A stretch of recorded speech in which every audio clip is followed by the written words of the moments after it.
ប្រវត្តិប្រាសាទតាកែវមានទីតាំងស្ថិតនៅក្នុងភូមិរហាលឃុំនគរធំស្រុកសៀមរាបខេត្តសៀមរាប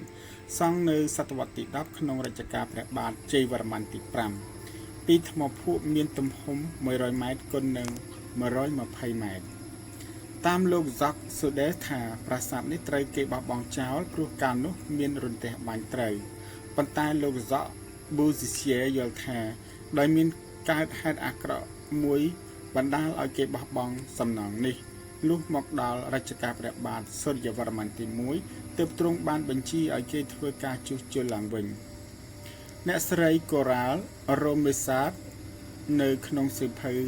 ផាតខ្មែរក្នុងនាមជាអ្នកស្រាវជ្រាវជាតិបារាំងម្នាក់គាត់បានសរសេរថាប្រាសាទតាកែវនេះកសាងដោយព្រះបាទជ័យវរ្ម័នទី5នៅក្នុងគ្រិស្តសករាជ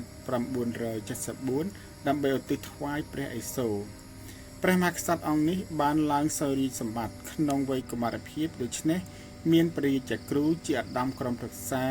ជាទីប្រឹក្សាផងនោះព្រះអង្គបានបញ្ជាឲ្យគេកសាងទីក្រុងថ្មីមួយឈ្មោះថា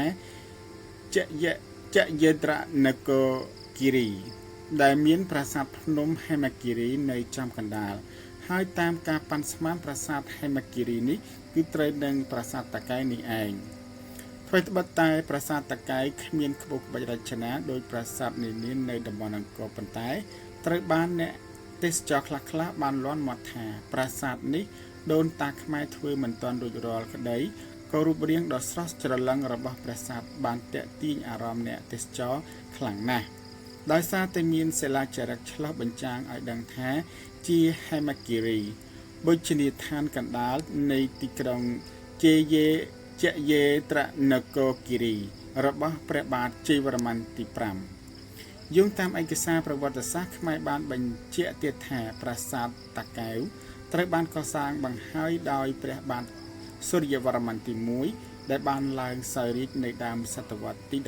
11ទន្ទឹមនឹងនោះព្រះអង្គក៏បានឲ្យគេស្ថាបនាឲ្យចប់ជាស្ថាពរនៅប្រាសាទភីមានអាកាសគោបរៈនៃរាជវាំងផងដែរដូច្នេះបើប្រាសាទតាកែវធ្វើមិនតាន់ហើយតាំងពីរជ្ជកាលព្រះបាទជ័យវរ្ម័នទី5សតវត្សទី10ចុះរឿងអីដែលពពកបុរសស្ថាបត្យករខ្មែរក្រោមការដឹកនាំរបស់ព្រះបាទសូរ្យវរ្ម័នទី1នៅក្នុងសតវត្សទី11បែរជាធ្វើប្រាសាទមួយនេះមិនហើយដដែល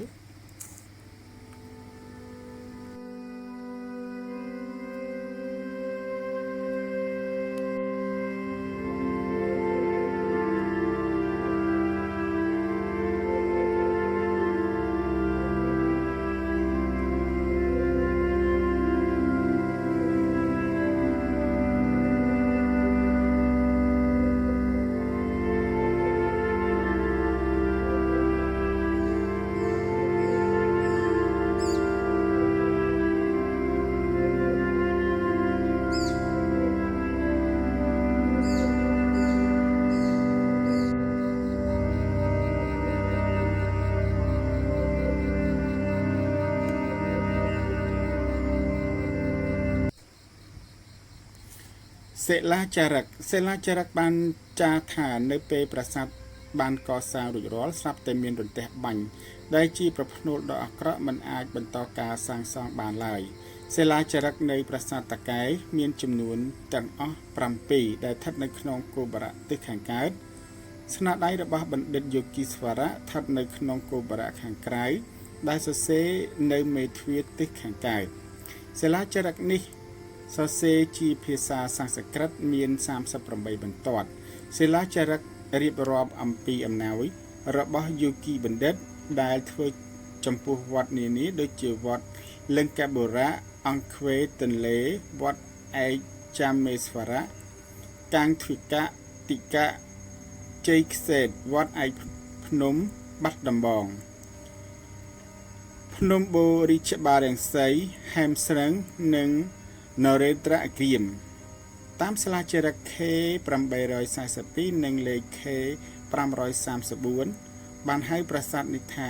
ហេមគិរីជាភាសាបាលីឬក៏សំស្ក្រឹតដែលមានន័យថាភ្នំមាសបានផ្ដើមកសាងក្នុងរជ្ជកាលព្រះបាទជ័យវរ្ម័នទី5គឺឆ្នាំ968ដល់ឆ្នាំ1001 និងបញ្ចប់ក្នុងរជ្ជកាលព្រះបាទសូរ្យវរ្ម័នទី1 1002 ដល់ឆ្នាំ 1050 សិលាចារឹកប្រាសាទតាកែវមានសិលាចារឹកដែលបកប្រែដោយលោក Jacques Sides ថាមន្ត្រីឈ្មោះ Yogi សូបណ្ឌិតបានទទួលព្រះរាជបញ្ជាក្នុងការកសាងសង់ហេមស្រឹងគិរីប្រាសាទតាកែវនេះឯងមានប្រទេសបាញ់មុនសាងសង់ត្រូវបានបញ្ចប់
ការជួសជុលនិងអភិរក្សបច្ចុប្បន្ននេះប្រាសាទតាកែវត្រូវបានកំពុងជួសជុលដោយគម្រោងរបស់រដ្ឋាភិបាលចិន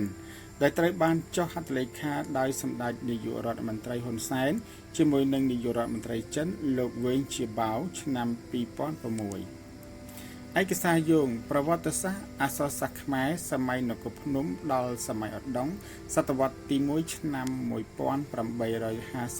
1859ដោយលៀងហាប់អានគ្រិស្តសករាជ1967 2. សៀវភៅដែនដីអត្ថកម្បាំងអច្ឆរិយៈប្រាសាទកោះកេរព្រះបាទជ័យវរ្ម័នទី4ឆ្នាំ2017ដោយលោកស៊ីមភត្រាទំព័រទី7 3. George Codes 1952 Inscription de Cambodge pp 152-160